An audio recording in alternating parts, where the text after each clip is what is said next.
psych me out. I'm not going to let it happen. We are really good friends. It is great to have Ava here, who, as you know, is from a neighboring state of Iowa. We have one state in between us. It's Nebraska, but I think of us as neighbors. Anyway, I have a few things I want to say, then I'm glad to answer your questions. I need to get those from you. So let me say briefly that this economy isn't working well enough for most Americans. Like you guys, I live in a state that has a pretty robust economy, but in Colorado, people cannot afford some combination of housing, health care, early childhood education, or college. And if they can't afford that, they can't afford a middle-class life. And those are the folks that come to my town hall meetings. The people that don't come to my town hall meetings are the moms and dads of the kids that I used to work for when I was superintendent of the Denver Public Schools, who are working really hard, living in poverty, and can't find a way to escape it no matter how hard they work. This has been true for the last 40 years in our country, and it has to change. And America knows that Washington has been completely immobilized during this period of time because a set of structural attacks on our democracy, attacks on the vote, attacks because of partisan gerrymandering, attacks because of Citizens United. And I believe we need to go after those structural problems. This is not an issue of buying Mitch McConnell a beer. This is not an issue of just him changing his mind. We have to change the way Washington works, and the only way we can do that is from the outside in. Washington will not fix itself. We have to end partisan gerrymandering in this country. We have to reverse Citizens United. I believe we should ban members of Congress from ever becoming lobbyists after they're done being members of Congress. And I think we should take away members of Congress health care until we have universal health care in this country. So in addition to those structural reforms, we Democrats need to put together an agenda that's going to unify this country. Donald Trump won by dividing the country. He is governing by dividing the country. We are the ones who must unify the country, and we need to do that so we can win in districts in this country like CD1 and do what Abby did here. That's the path to victory in 2020. So whether the issue is, let's take health care. You know, I got into this race late because I was diagnosed with prostate cancer. And I'm fine. You don't need to worry about me because I had insurance. I had a primary care doctor. I have not taken the subsidy of health care from the government, by the way, since we passed the Affordable Care Act 10 years ago. But I had health care, and as a result, I'm fine. Millions of people in this country don't have access to doctors, don't have access to insurance.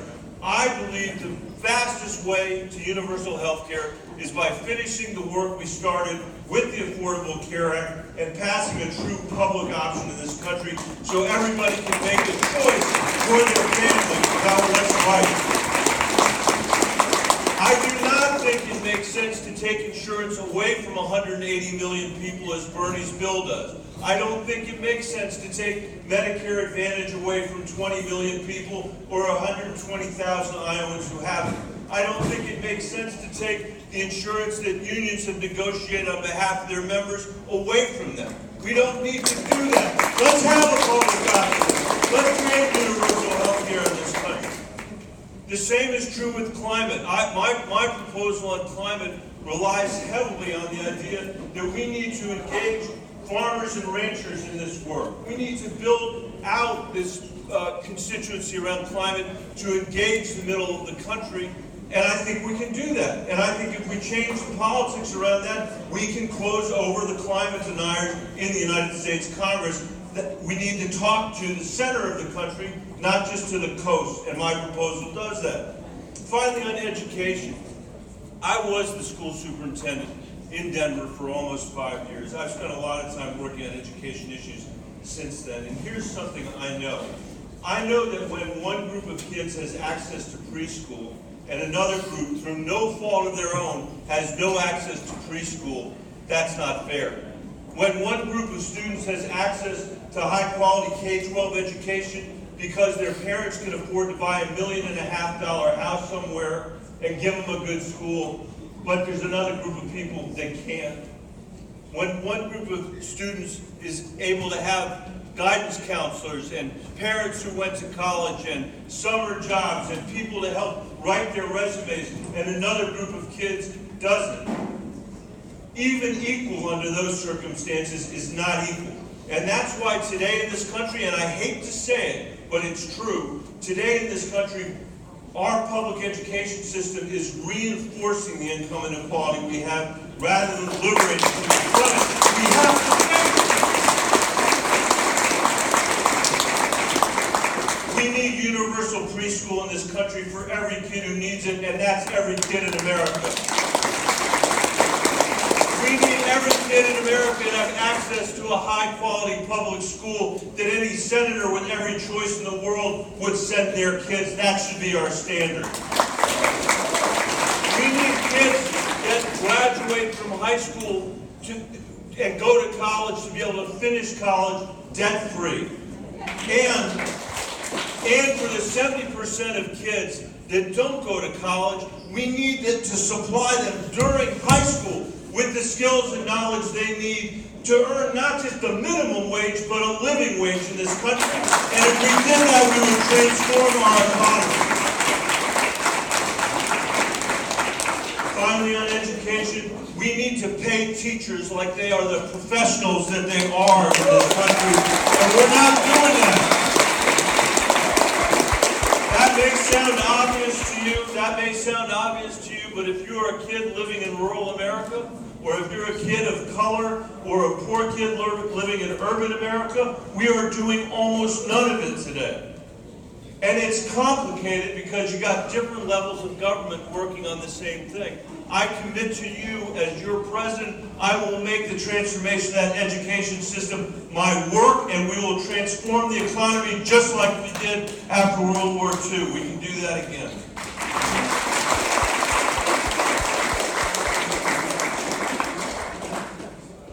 We also need to invest in infrastructure in America. Since 2001, we've cut taxes by $5 trillion, almost all the benefit of that's gone to the wealthiest people in this country. We spent $5.6 trillion in the Middle East. That's 12 or $13 trillion that from the vantage point of rural communities in America, we might as well have lit on fire. From the vantage point of family after family that can't afford a middle-class life in this country or can't get out of poverty, we might as well have lit on fire. We need to change those priorities and invest in America, invest in rural infrastructure, invest in rural water projects, and invest in rural schools that we've ignored.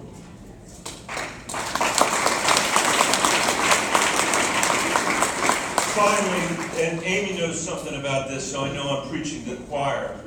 We need to win tough races to win in 2020. We need to beat Donald Trump. We should never have lost to Donald Trump last time, and we did. He should be, among many other reasons he shouldn't be there, he should be the last, he is the first, and he should be the last climate denier to ever be in the White House.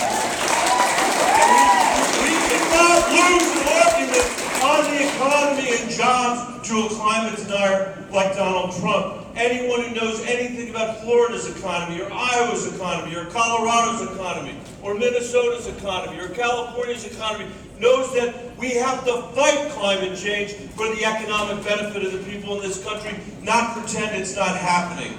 And we can't lose that argument to Trump.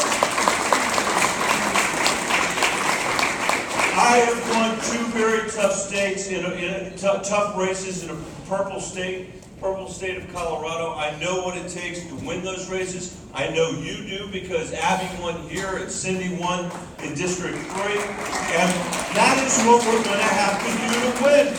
We need an agenda that unifies this country, not divides this country, that brings together Democrats but also allows us to attract independents. And I think if we do that, we're going to win. And finally, and then I'll take these questions, finally let me say this, what a privilege it is to be an American.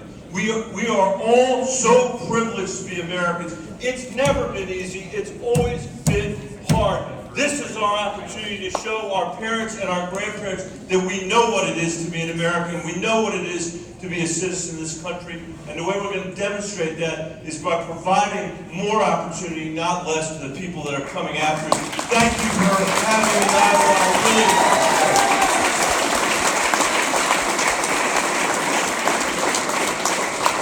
I wish I had brought my cosmetic eye lenses with me, but I don't have them.